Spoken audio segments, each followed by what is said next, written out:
Hey guys, welcome back to the channel, and this is how to change username on Spotify on phone.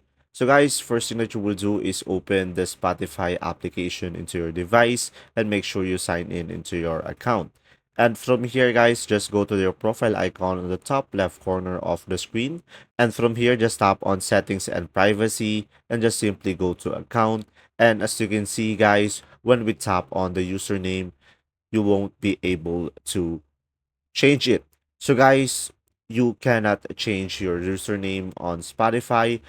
So guys, your username is already built in when you create your account, so you cannot change it.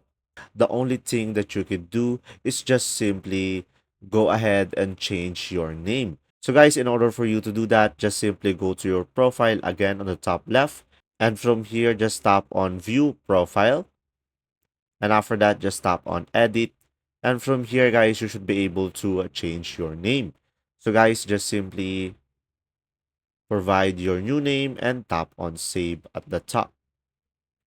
And from there, you'll be able to change your name.